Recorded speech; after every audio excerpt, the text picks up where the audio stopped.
বাবা ছেলেকে নিয়ে স্কুল থেকে আসতেছে, তো ছেলে বাবাকে বলতেছে, বাবা তুমি একটু একটু বেশি কষ্ট করতে পারো না? বাবা বললো, কেন? না, আমাদের গাড়ি বাড়ি হতো, আমরা গাড়িতে করে চড়তাম। তখন বাবা তাকে বললো, দেখো যতটুকুতে আছো ততটুকুতে শুকরিয়া আদায় করো, উপরওয়ালা যা দিছে তোমার তকবিরে যা আছে তাই পাবে, তার বাড়তি একটুও পাবে না। এটা বলার পরে ছেলে তার মার্কশিটটা বের করে দিল, ধরেন বাবা।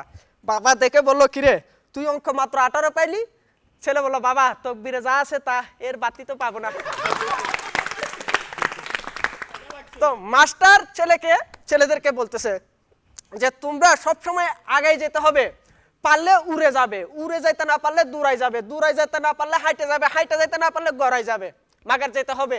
এর মধ্যে এক ছাত্র উঠে বললো, স্যার সব তো ঠিক আছে, কিন্তু আমরা যাবোটা কোথায়? বউ আর শাশুড়ি প্রতিদিন ঝগড়া করে। বউ বলে যে আপনার সংসারে এসে আমার লস, জীবনে সুখ পায় নাই, শান্তি পায় নাই, এটা পায় নাই, ওটাই পায় নাই।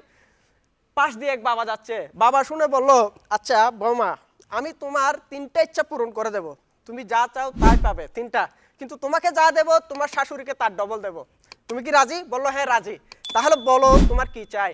বললো, বাবা আমার অনেক ধন সম্পত্তি চাই। বাবা বললো, ঠিক আছে। বউকে ধনী বানিয়ে দিল, তার ডবল তার শাশুড়িকে বানিয়ে দিল। তারপর বাবা বললো, এবার তুমি আর কি চাও? বললো, বাবা আমি খুব সুন্দর একজন নারী হতে চাই। তাকে খুব সুন্দর বানিয়ে দিল, তার দুগুণ সুন্দরী বানিয়ে দিল তার শাশুড়িকে।